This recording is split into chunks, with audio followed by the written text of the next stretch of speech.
It's important not to give yourself boundaries, which we can do quite easily, okay? People talk about aiming for the skies. Sometimes even aiming for the skies is intimidating. Just don't give yourself boundaries. Your sky and my sky might be different, you know what I mean? But neither of us will touch the sky if we give ourselves boundaries, you know what I mean? Whatever your sky is, whatever your biggest dream is, I might have already touched that, you know? So in other words, what sky? Where does the sky end? I'd rather people go, you know what, I'm not going to restrict myself to going, I can only do this, or I can only do that, or I have to do it this way, or I have to do it that way. I think it's important that people just go, I mean, lose the boundaries, lose the conformity, and just go for it.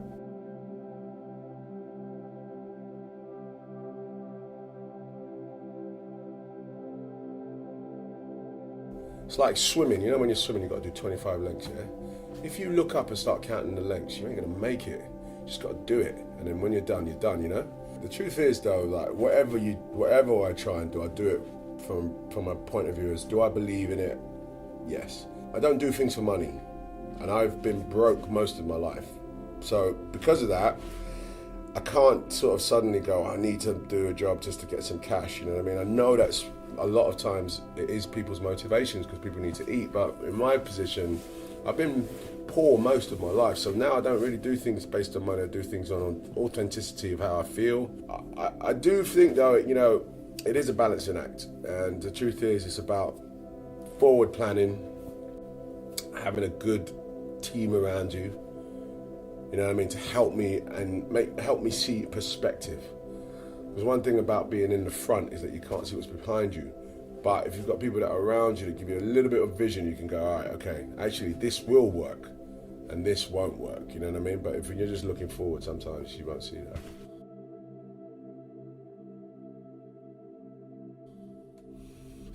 I think my imagination has always kept me going, you know what I mean?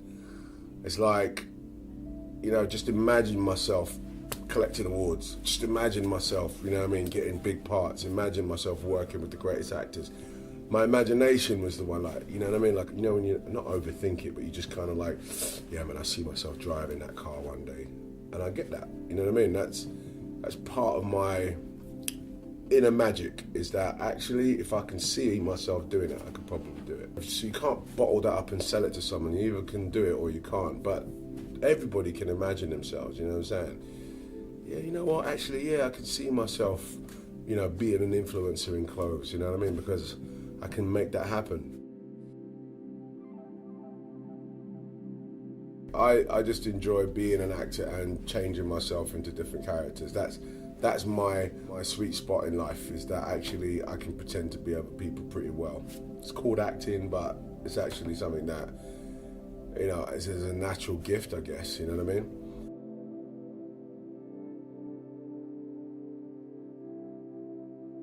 I would prefer to be the guy that can do various different things than to be sort of categorized as the guy that only does one thing really well. You know what I mean? Like, for me, it's important to be able to, what's the point of doing one character over and over again, playing another Stringer Bell, playing another Luther? Challenge yourself, you know. Some of the greatest actors I know, in my opinion, have always been different and unrecognizable each time. And that's a blessing to be able to do it.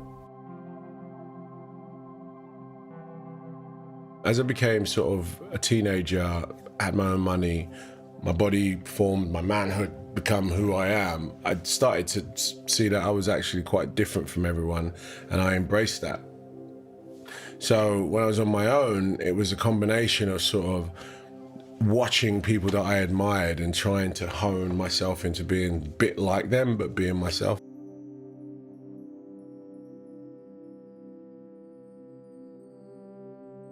I wasn't the best footballer. There were kids that were amazing, that were incredible, but I wanted to be as good as them. And I remember my drama teacher just going, you can only be the best you. That's what you can do. You can't be John, you can be the best Idris.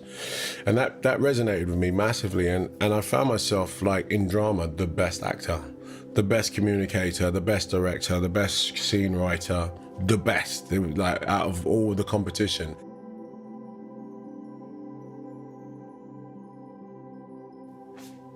I think the advice I would have is just to be be organized with your thoughts. You know, I'm very much a go with the flow kind of person. You know what I mean? And I still am to this day.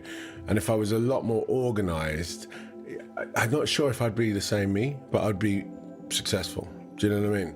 I'd be more successful, more efficient. But I think though I meandered around my career for a while. When I moved to America, I had 4 years of not getting any work, and that was partly to do with being organized, partly to do with the luck, lay of the luck, you know, of sort of my career choice. But having organization, sort of, you know, that's the one thing I couldn't do. Like, I could imagine being someone else and being as good as them, but the guy that was great at Lego had all his red bricks over there, all these black bricks over there, all these green bricks over there. I just had them bricks together and just like could try and, you know, emulate him. So I would give anyone advice about whatever they're deciding to do is just be organized. And it doesn't mean just to be sort of like overly, you know, critical about the way you've set up your life. It's just to be prepared for what might come at you. Because if you're disorganized when something comes at you, then it's an easy wipeout. I'm always conscious about, you know, what popular culture, music, film, whatever you want to call it, social media, is encouraging, is teaching our youth. You know what I mean? My assistant's son is 14 years old. He's a lovely kid, and you know, I look at him and think, oh, well, you know, the music he likes, the clothes he likes, you know, he's got his eyes all over pop culture, and it only takes him to idolize the wrong person before he goes down that route. Okay, now for me, you know, it's important, as I keep talking about individualism, and you know, I got a job very early, such. The reason that is important is because you have to have your own mind. You can't blame society for everything. You've got to be able to have your own thoughts. I can do whatever I want. I don't have to follow a route. I don't have to be wowed by everything I'm seeing in a video, or, you know, actually I can follow my own route.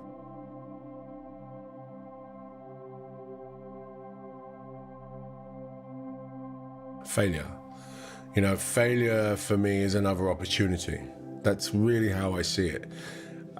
You know, those moments where, you know, I went to a boys' school, and if you said the wrong word in class, everyone would clown you. And then it would be shame for like 2-3 minutes. I never feared that. I would stumble on a word, get the laughter, and keep doing it until I got it right. And that's just my personal thing. Not everyone's built like that, but that's where, you know, I celebrate people that can think on their own. Because if you worry about fear, if you worry about failure, you definitely will not do anything. And that's the only thing I can say. I don't have any particular amazing ability, but my ability is to overlook fear. So therefore, if I overlook fear and I mess up 15 times, it's okay to keep doing it until I start getting good. And then guess what? You become really good at it.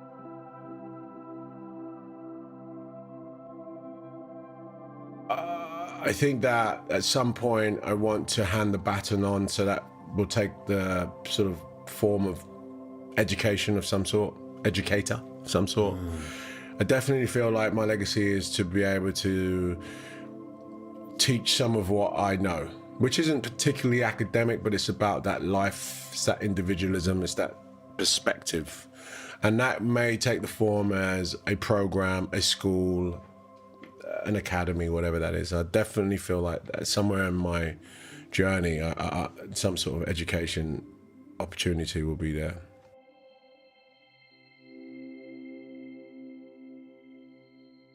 Stay away from people who tell you to stay in your lane, all right? Let me tell you something. You've got one life to live. It's your birthright to try as many different things as you want. I get criticized for, you know, trying this, doing a bit of that. I love it. It's what I'm here for. If you want to try something different with your life, go for it, all right? If you're a painter and decorator and you want to be a boxer, you try that. If you're an accountant and you want to be a ballet dancer, you go for that. That's your birthright, okay? I get criticized by people who stay in their lane, that haven't got the confidence to try anything else. And That's boring. Do you know what I mean? Life's too short for that. And I encourage you to stay away from people like that, or at least challenge them. And do your thing, all right? Do your thing. Don't get pigeonholed into a box.